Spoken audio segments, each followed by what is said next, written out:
Hello guys welcome back to my channel. मैले चाहिँ part 1 मा हेयर ट्रिटमेन्टको बारेमा थोरै थ्योरी भनेको थियो भने यो चाहिँ प्र्याक्टिकल हो। मैले सुरुमा हेयर ट्रिटमेन्ट लिएँ र त्यसपछि चाहिँ यो क्यास्टर ओइल लिएँ हैन, र त्यसपछि चाहिँ यो मसँग भिटामिन ई को क्याप्सुल छ, यो चाहिँ हेयरकै लागि हो। र त्यसपछि चाहिँ मसँग छ एलोभेरा जेल, र अनि त्यसपछि चाहिँ मसँग छ एग हैन, र मैले चाहिँ दही हालेको छैन किनभने दही चाहिँ मसँग त्यो बेला थिएन, म चाहिँ अहिले पार्लरमा थिएँ, सो त्यही भएर। र फेरि स्टार्ट गरौँ है त। सुरुमा चाहिँ मैले चाहिँ यो प्योर आर्गनको ग्लाम भिस्टा भन्ने चाहिँ हेयर ट्रिटमेन्ट लिएको छु हैन। मैले चाहिँ मेरो हेयरको लेन्थ अनुसारको नै क्रिमहरू लिने गर्ने हैन। अब हजुरहरूले पनि आफ्नो लेन्थ कति छ कपालको त्यही अनुसारको यो ट्रिटमेन्ट क्रिम लिन सक्नुहुन्छ। यो चाहिँ एकदमै राम्रो छ। यो जिभीको चाहिँ मैले चाहिँ यही लिनु भनेको हैन। यो चाहिँ कुनै पेड भिडियो पनि हैन मलाई यो मैले चाहिँ युज गर्ने भिडियो हजुरहरूलाई देखाइरहेको छु हैन। त्यसपछि चाहिँ मैले अन्डा फुटाएँ। अन्डाको चाहिँ हामीले दुईटै पार्ट राख्छौँ हैन। त्यसपछि छ क्यास्टर ओइल। क्यास्टर ओइलको चाहिँ मैले धेरै नहाल्ने, थोरै हाल्नुपर्छ। क्यास्टर ओइल चाहिँ धेरै हाल्यो भने पनि यसले चाहिँ कपाललाई चिपचिप गर्छ र निखार्न गाह्रो हुन्छ हैन। सो मैले चाहिँ क्यास्टर ओइल थोरै हाल्छु। अनि त्यसपछि चाहिँ मैले भिटामिन ई हाल्छु। मेरो कपाल चाहिँ थोरै ड्यामेज पनि छ, त्यही भएर मैले चाहिँ यो दुईटा भिटामिन ई हाल्छु। यसले चाहिँ हाम्रो कपाल एकदम सफ्ट बनाउँछ, साथै हाम्रो कपालमा चाहिने भिटामिन यसले दिन्छ हामीलाई। र त्यसपछि मैले दुईटा क्याप्सुल हालेको छु है। हजुरहरूले एउटा हाल्नुभयो भने हुन्छ, दुईटा हाल्नुभयो भने हुन्छ, आफ्नो हेयर अनुसार हाल्नु होला। त्यसपछि चाहिँ मैले अब थोरै एलोभेरा जेल हाल्दैछु। एलोभेरा जेल मैले चाहिँ चम्चामा 1 चम्चा हालेँ हैन। र एलोभेरा जेल यदि हजुरको घरमा चाहिँ प्लान्ट एलोभेरा जेलको प्लान्टै छ भने चाहिँ हजुरहरूले त्यही हाल्नुभयो भने झन् राम्रो हुन्छ। तर मसँग चाहिँ नभएको हुनाले चाहिँ मैले चाहिँ मार्केटबाट लिएर आएर हालेको छु हैन एलोभेरा जेल। र हामीले चाहिँ त्यसलाई मजाले पेस्ट बनाउने है, मजाले नै पेस्ट बनाउनुपर्छ। यो सबै प्रडक्टहरू चाहिँ मजाले नै फिटिनुपर्छ। हजुरहरूले यदि हजुरहरूको पार्लर छ भने चाहिँ हजुरहरूले पार्लरमा आफ्नो हैन क्लाइन्टलाई यस्तो गरिदिनु भयो भने पनि एकदमै बेटर रिजल्ट आउँछ। So please ignore my face. मैले चाहिँ अहिले यो कोभिडमा चाहिँ पार्लर खोलेको छुइनँ किनभने हाम्रो एरियामा चाहिँ एकदमै धेरै कोभिडको हुन्छ नि, एकदमै धेरै छन् क्या कोभिड लागेको मान्छेहरू। सो त्यही भएर मैले चाहिँ खोलेको छैन, र त्यही भएर मैले चाहिँ अब आफ्नो पार्लरमा आफै गएर चाहिँ गर्ने गर्छु। यो बेला मैले आफ्नो हेयरको लागि एकदमै केयर गरिरहेको छु। सो हेर्नुहोस् मेरो हेयर चाहिँ यस्तो छ। मैले चाहिँ यो कपाल जुरो बनाएर राखेको भएर पनि यस्तो भएको हो। हजुरहरूले पनि धेरै जुरो चाहिँ नबनाउनु होला कपालमा। तर मैले चाहिँ अब नुहाएको एकछिनमै जुरो बनाइहाल्छु। मेरो त्यो चाहिँ एकदमै नराम्रो बानी छ। तर प्लिज हजुरहरूले चाहिँ यस्तो नगर्नु होला।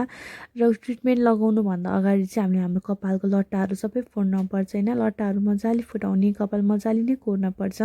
यदि हजुरहरूलाई लट्टा फुटाउन गाह्रो हुन्छ भने चाहिँ यसरी दुईटा पार्ट छुटाएर फुटाउँदा नि हुन्छ लट्टाहरू हैन। त्यसपछि चाहिँ हामीले यो वाटरले स्प्रे गर्छौँ हैन, सुक्खा कपालमा गर्दैनौँ। हाम्रो हेयर चाहिँ फेरि स्याम्पू गरेकै हुनुपर्छ है। मेरो चाहिँ कपाल सफा थियो, सो त्यही भएर चाहिँ मैले स्याम्पू गरेको छुइनँ। त्यही भएर चाहिँ मैले चाहिँ हैन डाइरेक्ट नै वाटर स्प्रे गर्दैछु। त्यसपछि मैले चाहिँ एयर टु एयर को पार्टिसन छुट्याइरहेको छु किनभने यस्तो गर्दाखेरि चाहिँ मलाई सजिलो हुने भएकोले चाहिँ हैन पार्ट छुटाउँदा चाहिँ हामीलाई एकदमै सजिलो हुन्छ। त्यही भएर हजुरहरूले पनि यसरी छुटाउनु होला। यस्तो गर्दाखेरि पछाडि क्रिम लगाउँदाखेरि अगाडिको क्रिम आएर हामीलाई डिस्टर्ब हुँदैन। र मैले चाहिँ दुईटै साइडबाट चाहिँ एयर टु एयर पार्टिसनको कपाल छुटाउँछु। हजुरहरूले पनि आफैले गर्न सक्नुहुन्छ। घरमा यसरी सामानहरू लिएर आएर गर्न सक्नु पनि हुन्छ। पार्लरमा गएर हजुरहरूले हैन मलाई यस्तो यस्तो हालेर गरिदिनु पर्यो भनेपछि हैन यो सामानहरू पार्लरमा मजासँग हुन्छ नि त। सो उनीहरूले पनि मजाले नै हजुरहरूलाई गरिदिन सक्छ हैन। र हेर्नुहोस् त्यसपछि मैले तलको थोरै कपाल लिन्छु। हामीले चाहिँ पार्ट छुट्याएर गर्ने, र बाँकी कपाललाई चाहिँ मैले फेरि नै ज्याकपिन लगाएर एक ठाउँमा साइडमा हैन त्यसलाई बाट हालेर राख्छु, ज्याकपिनले राख्छु। त्यसपछि हेर्नु मैले चाहिँ यो हेयर ट्रिटमेन्ट अघि हाम्रो पेस्ट बनाएको थियो त्यो ट्रिटमेन्ट लिँदैछु। र हामीले चाहिँ लेन्थमा लगाउँछौँ हैन। हेर्नुहोस् हामीले चाहिँ मजाले नै तान्न पर्छ हैन। हेयर ट्रिटमेन्ट चाहिँ हामीले जति तान्यो त्यति राम्रो हुन्छ। फेरि बेस्तरी तानेर कपालै झर्ने गरेर तान्ने हैन हामीले चाहिँ, तर यसरी चाहिँ हेर्नुहोस् त तान्नुपर्छ। र मेन भनेको चाहिँ हाम्रो लेन्थमा चाहिँ एकदमै ड्राई हुन्छ हाम्रो कपाल। झन् यो कलर गरेको कपाल, स्ट्रेट गरेको कपाललाई चाहिँ हामीले एकदमै धेरै केयर गर्नुपर्छ हैन। अनि त्यसपछि चाहिँ मैले यसरी सर कोर्छु। हेर्नुहोस् कोर्दाखेरि पनि मेरो लट्टा एकदमै छिटो लट्टा पर्छ मेरो कपालमा चाहिँ। सो मैले चाहिँ कोर्दै यो क्रिम लगाउँदैछु। र यसरी नै मैले चाहिँ सबैको कपालको पार्ट झिक्दै होइन लगाउँछु कि हेर्नुहोस् त हजुरहरूले हेर्न सक्नुहुन्छ हजुरहरूले चाहिँ घरमा पनि मजाले नै गर्न सक्नुहुन्छ यसले यो ट्रिटमेन्ट गर्नुको फाइदाहरू चाहिँ यसले हाम्रो कपाललाई धेरै झर्न दिँदैन होइन झर्न रोक्छ यसले चाहिँ हाम्रो कपालमा भएको चायाहरू यसले हटाउँछ हाम्रो कपालमा भएको ड्राइनेसहरू हटाउँछ हाम्रो कपाललाई एकदमै सफ्ट बनाइदिन्छ यसले चाहिँ होइन प्लस यसले यस्तो हामीले हप्तामा 2 चोटि गर्दाखेरि चाहिँ हाम्रो हेयरफल पनि एकदमै कम हुन्छ जसले गर्दाखेरि हाम्रो कपालहरूमा अझ धेरै राम्रो होइन छिटो बढ्ने हुन्छ कपालहरू टुक्रिँदैन अनि कलरहरू पनि राम्रो गर्छ कलर गरेको कपाललाई त झन् हेयर ट्रिटमेन्ट एकदमै चाहिन्छ यदि हजुरहरूले हेयर ट्रिटमेन्टको लागि चाहिँ कुन क्रिम लिने भने त्यस्तो हजुरहरूलाई क्वेसन छ भने चाहिँ प्लिज मलाई कमेन्ट गर्नुहोला हेर्नु ट्रिटमेन्ट भनेको चाहिँ कस्तो हो भने चाहिँ फेरि स्ट्रेट गरेको कपाललाई कलर गरेको कपाललाई चाहिँ अलि राम्रो नै ट्रिटमेन्ट युज गर्नुपर्छ होइन यदि हजुरहरूको कपालमा चाहिँ कलर पनि छैन अनि स्ट्रेट गरेको छैन सबै नेचुरलै छ भने चाहिँ हजुरहरूले ठिक्क खालको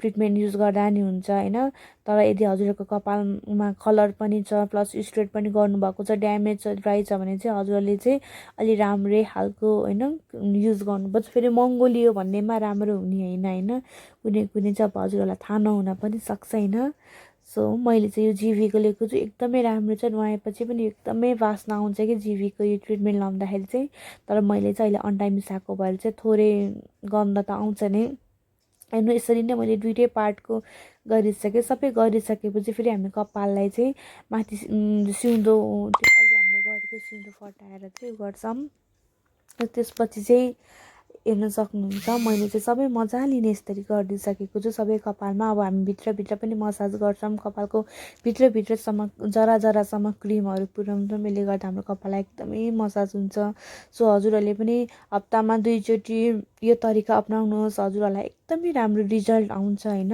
हजुरहरूले पार्लर यदि हजुरहरूको पार्लर छ भने चाहिँ हजुरहरूले पार्लरमा क्लाइन्टलाई यस्तो गरिदिँदा नि एकदमै राम्रो रिजल्ट आउँछ सो प्लिज हजुरहरू एकचोटि ट्राई गर्नु होला आफूले ट्राई नगरेसम्म केही थाहा हुँदैन र मैले पनि होइन हजुरहरूलाई ट्राई गरेर मलाई राम्रो भएर नै मैले हजुरहरूलाई सेयर गर्ने हो होइन सो यदि हजुरहरूलाई मेरो यो भिडियो मन पर्यो भने प्लिज मेरो भिडियोलाई चाहिँ हजुरहरूले लाइक कमेन्ट अनि सब्सक्राइब गर्न नभुल्नु होला साथीहरू बिच पनि सेयर गरिदिनु होला र मलाई धेरै माया गरिदिनु होला अनि thanks for watching love you all bye by